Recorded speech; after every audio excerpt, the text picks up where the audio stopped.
તમને જે જોઈએ છે એને છોડી દો, તો તમને જે જોઈએ છે એ તમે પામશો. તમારે ઉપર સુધી ચડવાનું છે, શિખર સુધી પહોંચવાનું છે.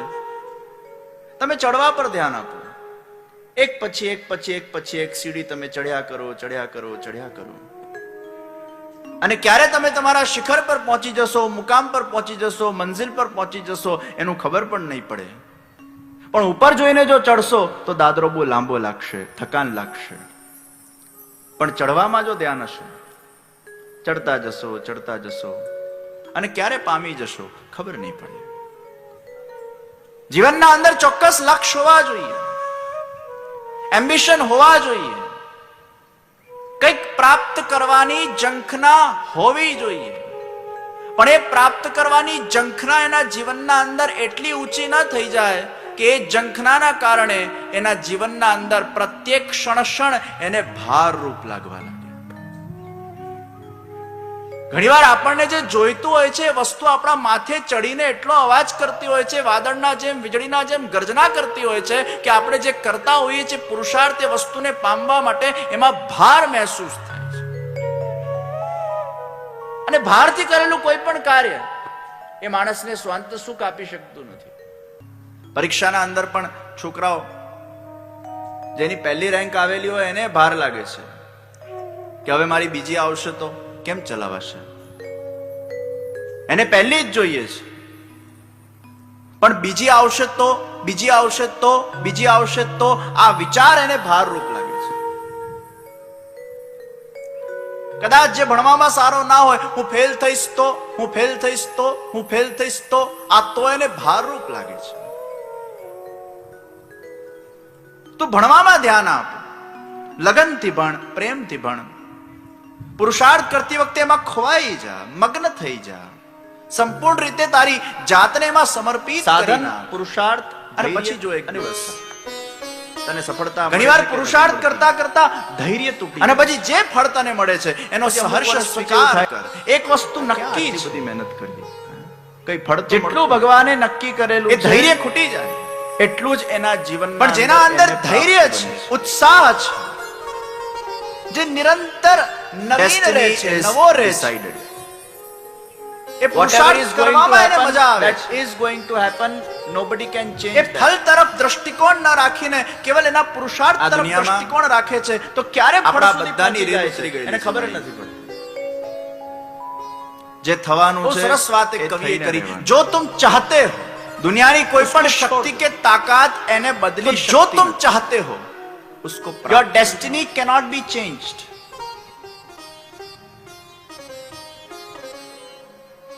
તો ઘણીવાર પ્રશ્ન થાય ભાગ્ય મોટો કે પુરુષાર્થ મોટો. ઘણા લોકો કે પુરુષાર્થ વગર ફળ ના મળે અને ઘણા લોકો કે ના પુરુષાર્થ નહીં, આ તો મારું ભાગ્ય હતું એટલે મને ફળ મળ્યું. તો જીવનમાં ભાગ્ય મોટો કે પુરુષાર્થ મોટો? ત્યારે કહેવામાં આવ્યો આ પ્રશ્ન જ ખોટો છે. ક્રિકેટમાં એવો પ્રશ્ન ના કરાય કે બેટ મોટો કે બોલ મોટો. એ બેટ ના હોય તો બોલનું અસ્તિત્વ ન રહે અને બોલ ના હોય તો બેટનું અસ્તિત્વ ન રહે. બોલ અને બેટ એ બંને એકબીજાના પૂરક છે, એમ ભાગ્ય અને પુરુષાર્થ એ બંને એકબીજાના પૂરક છે. પુરુષાર્થ વગર ફળની પ્રાપ્તિ નથી, પણ ફળ એટલું જ મળે છે જેટલું એનું ભાગ્ય છે, જે ભગવાને નિર્ધારિત કરેલું છે એ એના જીવનમાં એ જ પ્રાપ્ત કરે છે જે ઈશ્વર દ્વારા નિર્ધારિત છે. બેટ્સમેન જ્યારે ક્રિકેટના મેદાન પર ઉતરતો હોય ત્યારે 56 રન મારવાનો છે, નક્કી છે. ભગવાને નક્કી કર્યું કે આ 56 રન જ મારશે, પણ એ 56 રન સુધી એને પહોંચવું તો પડે ને. એ 56 સુધી પહોંચવા માટે એને દોડાદોડ કરવી પડશે, ચોકા છક્કા મારવા પડશે, પુરુષાર્થ કરવું પડશે, ત્યારે જ 56 સુધી પહોંચશે. પણ 56 પર આઉટ થશે એ પણ નક્કી છે, કારણ કે એના ભાગ્યમાં 56 રન જ લખેલા છે. આપણે જે દિવસે જન્મીએ છીએ એ દિવસે નક્કી થઈ જાય છે આપણે કેટલું જીવવાના છે ને આપણા જીવનના અંદર કયા પડાવ આવવાના છે, કયા વિષયો આવવાના છે, કેટલા અપ્સ એન્ડ ડાઉન્સ આવવાના છે, કેવા સંજોગો આવવાના છે, કેવા કોઇન્સિડન્સીસ ઉભા થવાના છે, કોણ વ્યક્તિ કયા સમયે કઈ જગ્યાએ ક્યાં તમને મળવાનો છે. આ બધું પૂર્વ નિર્ધારિત છે. સિનેમાના અંદર આપણે પિક્ચર જોઈએ અને હીરોનું એક્સિડન્ટ થયું હોય અને પછી પ્રીમિયર શો હોય, કદાચ તમારા બાજુમાં જ ડાયરેક્ટર બેઠો હોય અને તમે ભગવાનને પ્રાર્થના કરો છો, ભગવાન હું તારી માનતા લઉં છું, પ્લીઝ પ્લીઝ આ હીરોને જરા સેવ કરી નાખને. ડાયરેક્ટર બાજુમાં બેઠો બેઠો મુસ્કુરાય છે, તું કેટલી એ માનતા લે ભાઈ, પણ રીલ ઉતરી ગઈ છે અને પિક્ચરમાં હીરો મરી ગયો છે. હવે તું કેટલી પણ માનતા લેશે, એ માનતા તારી કામ નથી આવવાની, કારણ કે મને ખબર છે હું ડાયરેક્ટર છું, પિક્ચરમાં હીરો મરી ગયો છે. એમ જીવનના અંદર જે ઘટના ઘટિત થવાની છે થઈને જ રહે છે. દુનિયાની કોઈ તાકાત કે શક્તિ એને ચેન્જ કરી શકતી નથી. તો પછી પ્રશ્ન થાય कि जो होने वाला है वो होकर रहता है, तो फिर मंत्र करने की क्या जरूरत, पूजा पाठ करने की क्या जरूरत, भगवान की भक्ति करने की क्या जरूरत, भगवान की मानता लेने की क्या जरूरत. हमारे वहां वेदों में कहा पुत्र कामा यजेत, पुत्र की कामना के लिए यज्ञ करो, तो यज्ञ करने की क्या जरूरत.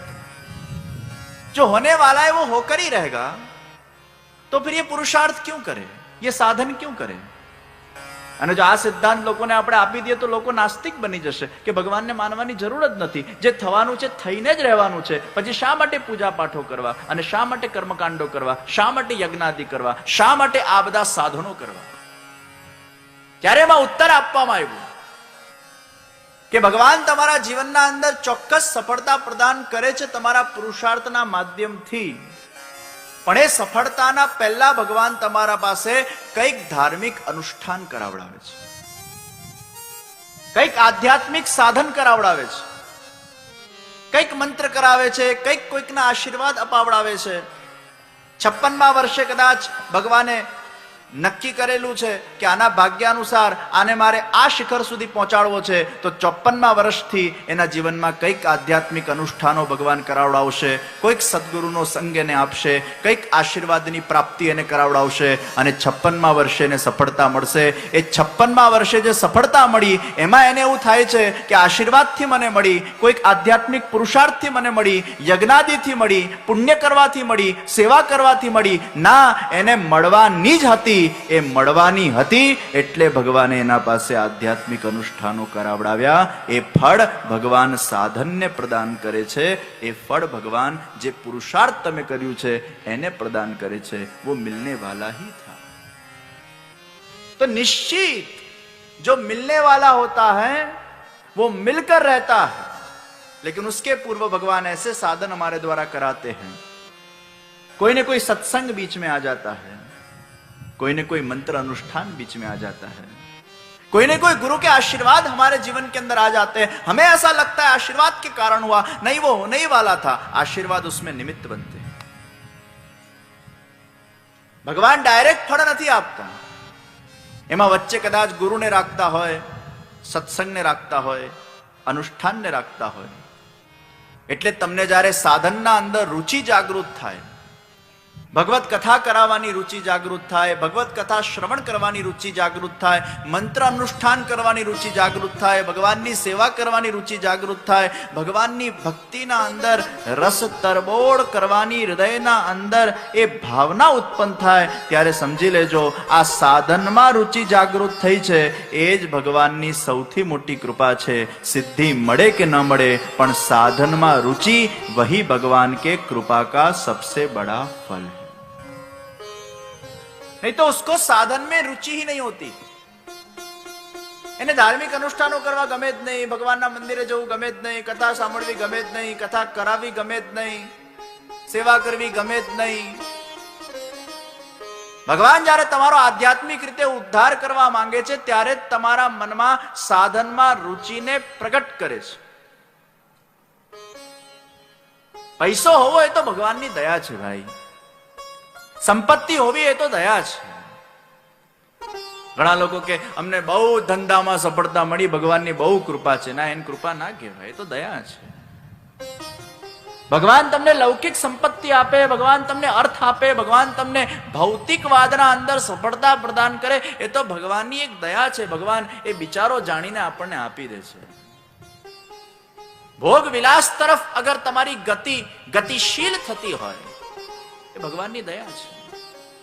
પણ જ્યારે જ્યારે તમારા જીવનમાં સત્સંગના અવસરો નિમિત્ત બનીને આવતા હોય, સત્સંગ કરવાની કે કરાવડાવવાની ઈચ્છા જાગૃત થતી હોય, સદગુરુનું જ્યારે તમને સંગ પ્રાપ્ત થતું હોય, ત્યારે સમજો એ દયા નથી, अब भगवान की कृपा हुई है. क्योंकि कृपा का संबंध भौतिक भोग विलास के साथ नहीं है, कृपा का संबंध आध्यात्मिक विकास के साथ है.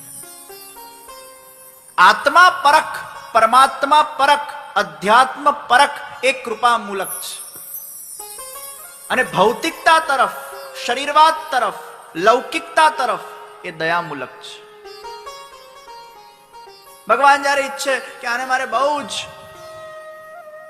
સંપત્તિ અને સફળતા આપવી છે, ભોગ આપવા છે, પુષ્કળ પૈસો આપવો છે, પણ ભગવાન એવું વિચારે કે મારે આનો ઉદ્ધાર નથી કરવો, તો ભગવાન તમને પૈસો આપશે, સંપત્તિ આપશે, પણ સત્સંગ નહીં આપે, સાધનમાં રુચિ નહીં આપે. આપણે વિશ્વભરમાં ઘણા નાસ્તિકો એવા જોઈએ છે જેના પાસે ખૂબ પૈસો છે, મિલિયનર્સ છે, પણ એમના પાસે સત્સંગ નથી, એમના પાસે આત્મકલ્યાણ કરવા માટેની વિચારધારા નથી, એમના પાસે કોઈ ધર્મ કે સદગુરુનું સંગ નથી. એટલે એમને સફળતા ચોક્કસ મળી, પણ એ વારંવાર આ સંસારના અંદર આવ્યા જ કરશે, ઘૂંટાયા જ કરશે. એ સંસારના એ ઉતાર ચઢાવના અંદર એ વ્યસ્ત અને વ્યસ્ત થયા કરશે. એમનો ભગવાન ઉદ્ધાર કદાપि કરતા નથી. तो जब हमारे जीवन में साधन प्रति रुचि जागृत बनती, तब समझ लेना चाहिए अब भगवान की कृपा हुई, अब भगवान हमारा उद्धार करना चाहता है. या जीवन मरणना आ साइकल माथी હવે ભગવાન અમને ક્યાંક ને ક્યાંક કોઈ ગતિ પ્રદાન કરવા માંગે છે. તો ભગવાનની કૃપાનો સંબંધ આત્મપરક છે, પરમાત્મા પરક છે. સાધનમાં રુચિ જાગૃત થાય એ બહુ મોટી વાત કહેવાય ભાઈ. આજે લોકોને સત્સંગ કરવાની ઈચ્છા થતી નથી. સત્સંગ મળે છે તો રુચિ ઉત્પન્ન થતી નથી, રસ ઉત્પન્ન થતો નથી. વર્ષોથી ભગવાનની સેવા કરે, પણ એ સેવાના અંદર પણ હજી રસ જાગૃત થયો નથી. પણ યાદ રાખજો, જેટલું તમારું ભાગ્ય આધ્યાત્મિક જગતના અંદર હશે, એટલી તમને આધ્યાત્મિક જગતમાં સિદ્ધિ મળશે. જેટલું તમારું ભાગ્ય લૌકિક જગતમાં હશે, એટલી તમને લૌકિક જગતમાં સિદ્ધિ મળશે. એ સિદ્ધિ પહેલાથી નક્કી થયેલી છે.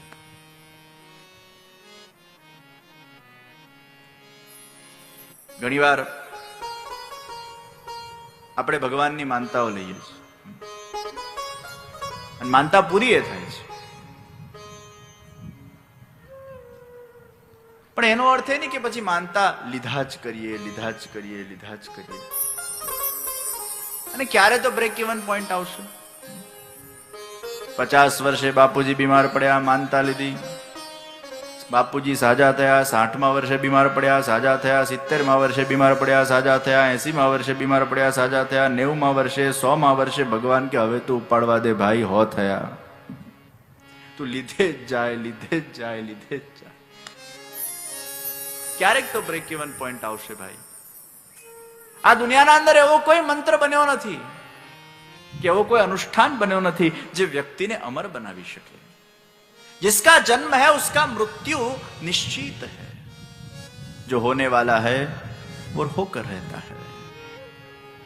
તો બે પ્રકારના બીજ છે.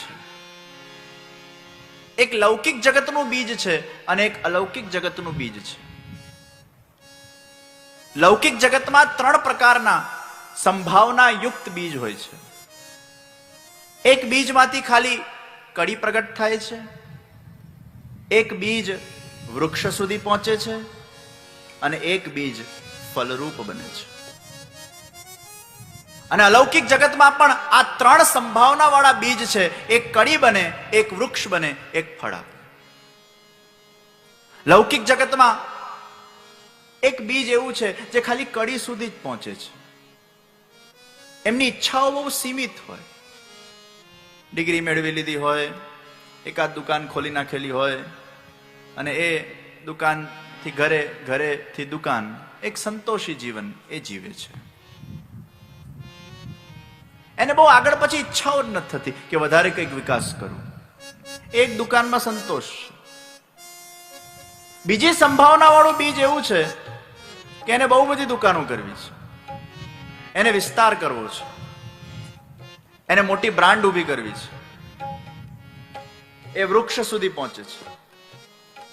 અને એક બીજ એવું છે જેને ગ્લોબલી કશું કરવું છે, વૈશ્વિક રીતે કશું કરવું છે, આંતરરાષ્ટ્રીય રૂપે કશું કરવું છે. એ વૃક્ષને ફળ પ્રદાન કરે છે. એમ આધ્યાત્મિક જગતના અંદર પણ 3 પ્રકારના બીજની સંભાવના છે.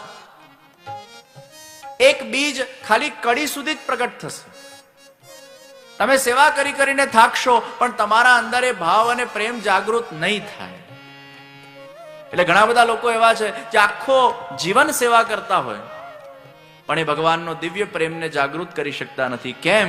કારણ કે એમના બીજની જે સંભાવના છે એ કડી સુધી જ છે. એમના ભાગ્યમાં એ કડી થવાનું જ લખેલું છે, વૃક્ષ થવાનું કે ફળ પ્રાપ્ત થવાનું લખેલું જ નથી. એક બીજી સંભાવના છે કે સેવા કરે છે, એનામાં ભાવ છે, એનામાં પ્રેમ છે, પણ હજી એને ભગવાનનો સ્વાનુભવ થતો નથી. એને રુચિ જાગૃત થાય છે, ભગવાનની સેવા કરે એટલે આમ ભાવ જાગૃત થઈ જાય, શ્રદ્ધા જાગૃત થઈ જાય, એને આનંદ પણ આવે, એને ગમે પણ ખરું. એ વૃક્ષ સુધી પહોંચે છે પણ ભગવાનનો એને સાક્ષાત્કાર નથી થતો. અને એક ત્રીજી સંભાવના એ છે કે એના સામે જ ભગવાન હસવા લાગે, એને અનુભવ કરાવવા લાગે, એને સાક્ષાત્કાર કરાવવા લાગે, એને ક્યાંક ને ક્યાંક ભગવાન પોતાની અનુભૂતિઓ કરાવવા લાગે. આવું જ્યારે આપણા જીવનના અંદર સિદ્ધ બની જાય ત્યારે સમજો એ બીજ એ ફલરૂપ થયું છે. ભગવાનનો સાક્ષાત્કાર એ ભક્તિના માધ્યમથી એને પ્રાપ્ત થવા લાગ્યો છે. એટલે કહેવામાં આવ્યું કે ભાગ્યથી વધારે વ્યક્તિને મળતું નથી, પણ એ મેળવવા માટે પણ એને પુરુષાર્થ નિશ્ચિત કરવો પડે છે. પુરુષાર્થ વગર ફળની પ્રાપ્તિ નથી.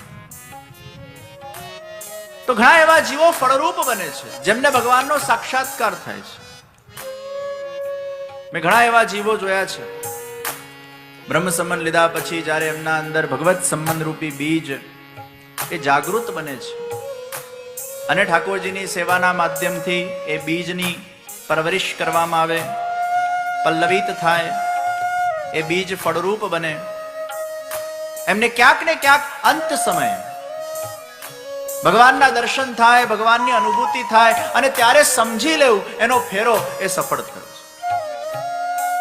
પ્રિયજનો, અંત સમય અગર ભગવાનના કોઈક ને કોઈક રીતે અગર દર્શન થઈ જાય, અંત સમય અગર ભગવાનની કોઈ દિવ્ય અનુભૂતિ થઈ જાય તો સમજી લેજો આ ફેરો એ સફળ થઈ ગયો છે.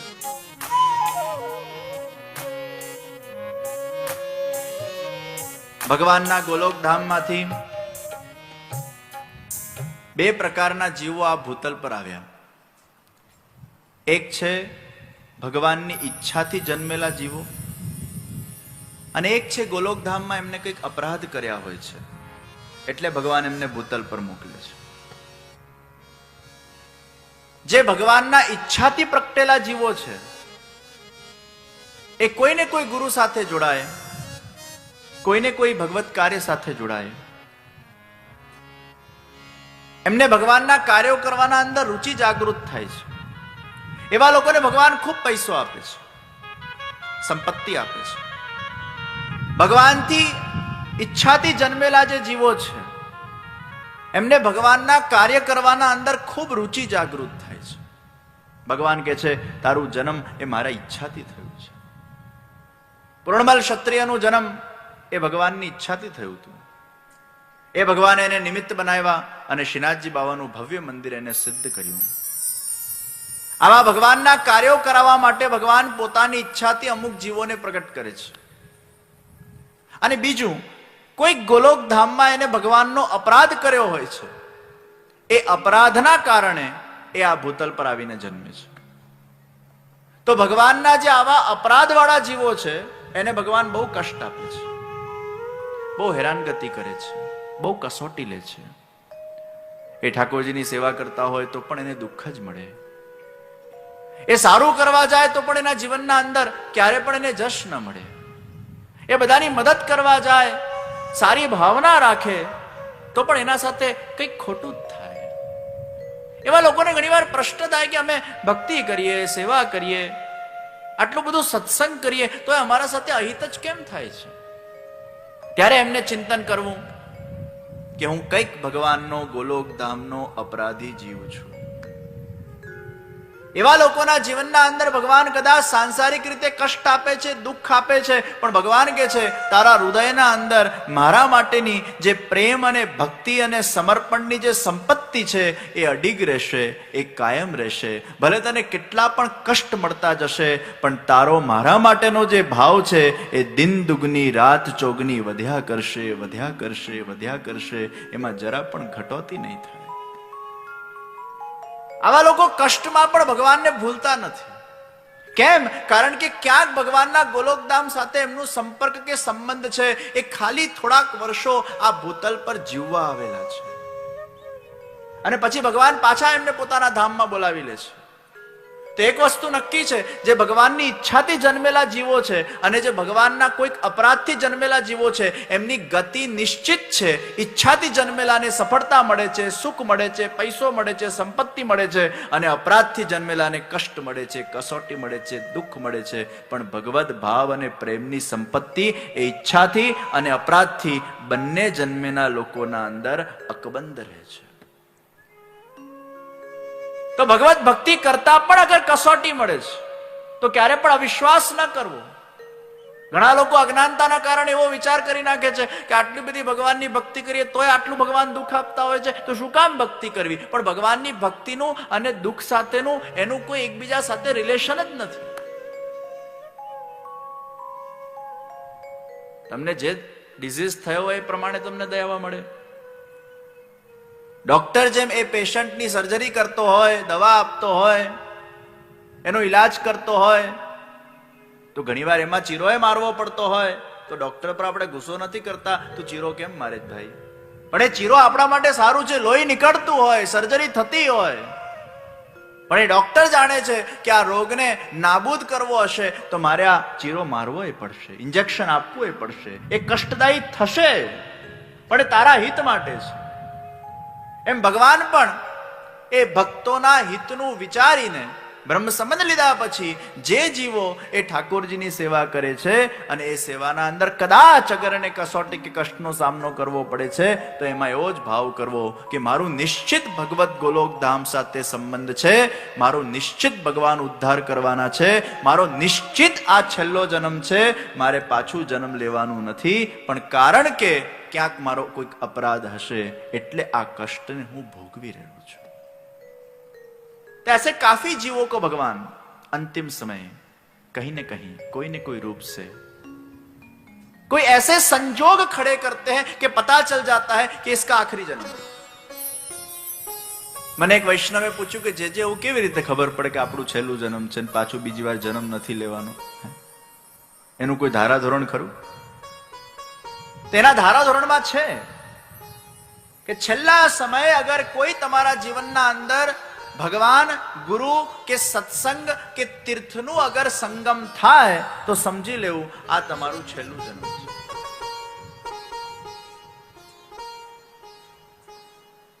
મને યાદ છે અમેરિકામાં કરીને નાનું ટાઉન છે,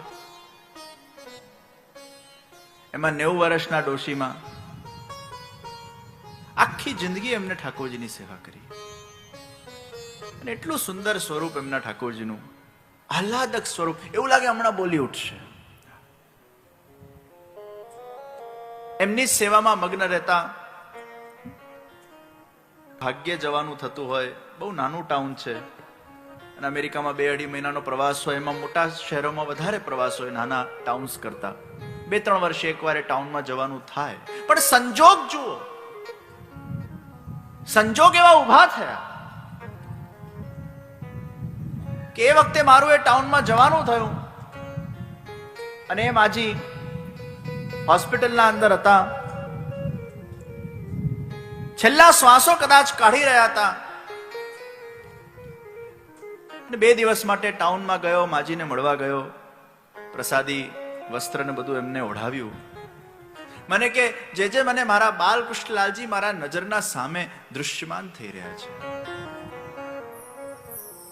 મારા નેત્રોના અંદર એ સ્વરૂપ ઓझल જ નથી થઈ રહ્યું. ઉन्हीं के मैं दर्शन कर रही हूं. આખું જીવન મેં એમની સેવા કરી, મને આજે એ જ દર્શન થઈ રહ્યા છે. મને અંતરથી એવા ઇન્ટ્યુશન થવા લાગ્યા, કદાચ હવે આ માજીના છેલ્લા શ્વાસો ચાલી રહ્યા છે. ત્યાંથી મારું વિદાય થવાનું થયું અને બીજા દિવસે સમાચાર મળ્યા કે માજી ભગવત ધામમાં પહોંચી ગયા છે. મેં આખા ઇન્સિડન્ટનું એનાલિસિસ કર્યું કે કેવો ભગવાને સંજોગ ઉભો કર્યો.